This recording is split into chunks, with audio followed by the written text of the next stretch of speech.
Welcome to Cat's Cradle Forge.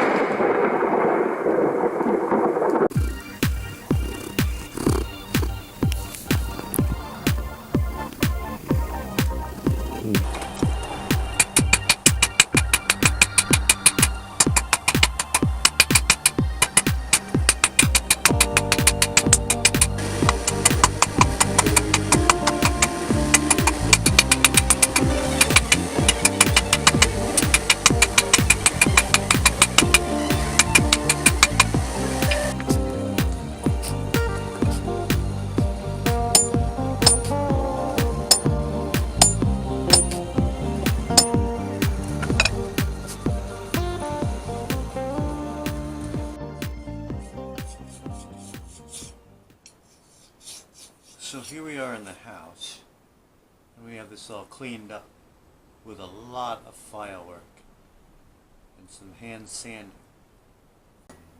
Now I've recently discovered the beauty of steel files, and I'm using them to do everything because the accuracy of the work. Look at those lines.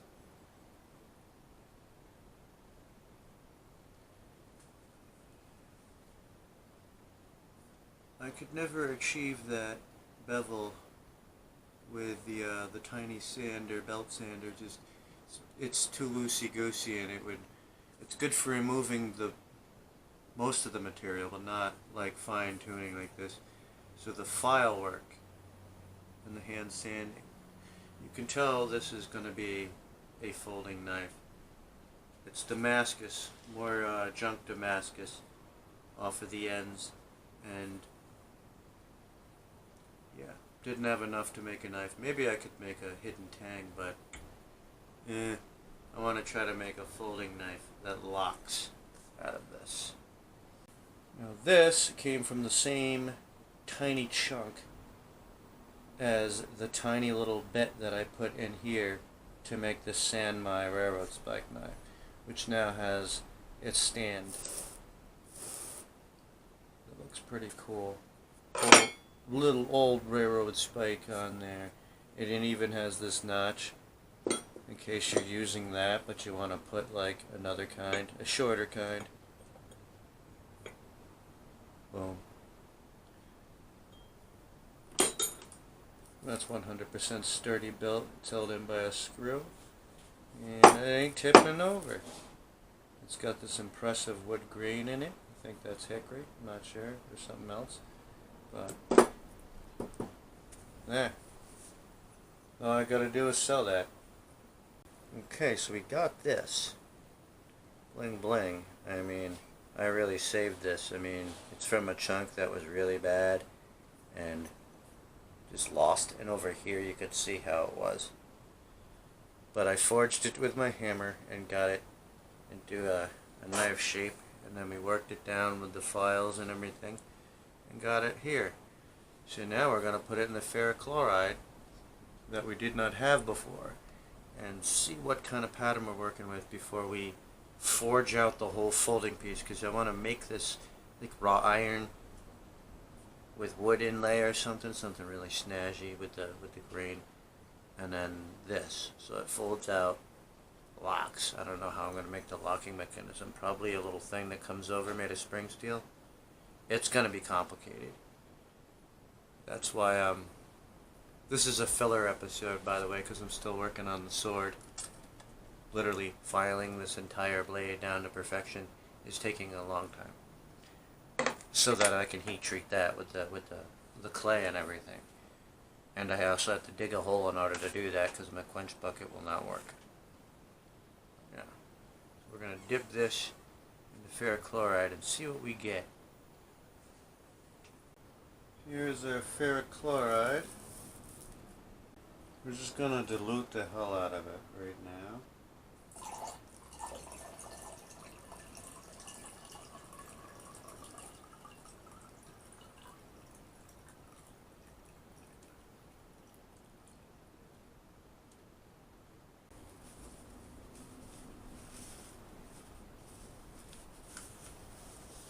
We're just going to give her a little dipperoni.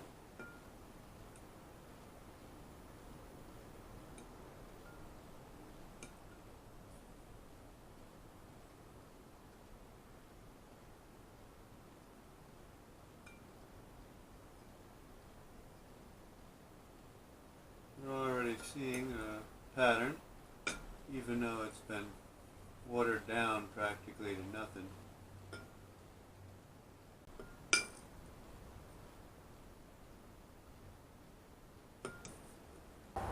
Well, while that stuff is in the etch, why don't we just take a walk out here in the workshop and take a look at what happened.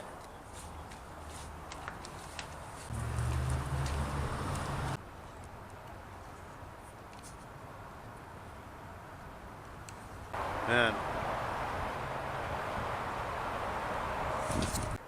So that huge tree was the only thing keeping that swamp from turning into a giant pond, pretty much. And now it's dead.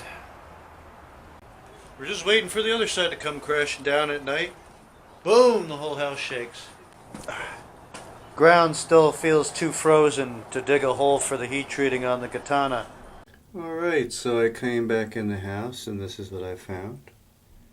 It looks shitty because I didn't really sand it and polish it before I put it in because I just wanted to see where the pattern was.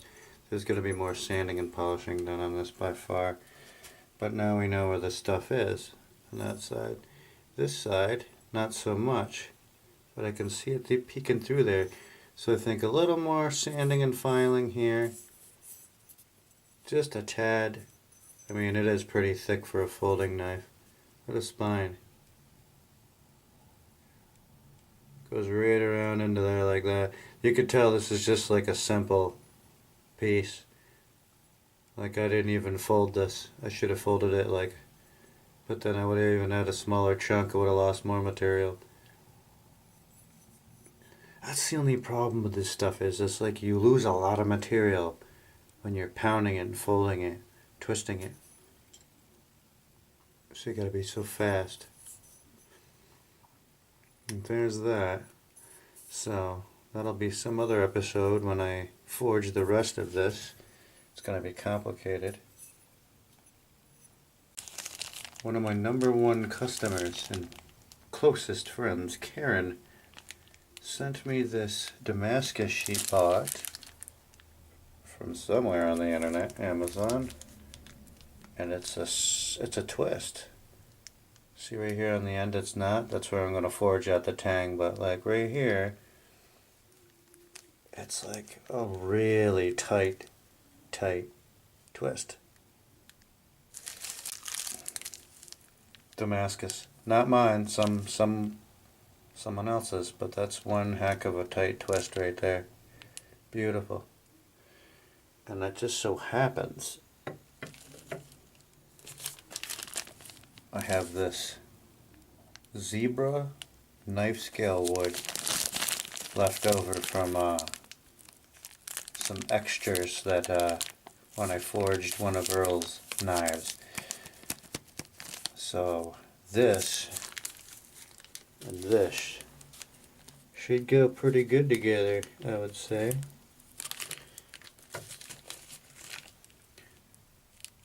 And now that I have ferrochloride, I can actually work with this and bring the pattern back out when I'm done. This iron knife will be probably mostly stock removal and not really a lot of forging, but you never know. I don't know what I'm going to do with it, but I know it has to be something really, really nice and sellable. So we got all that and more coming at you live from Cat's Cradle Forge in the near future, so stay tuned, compadres. Over and out.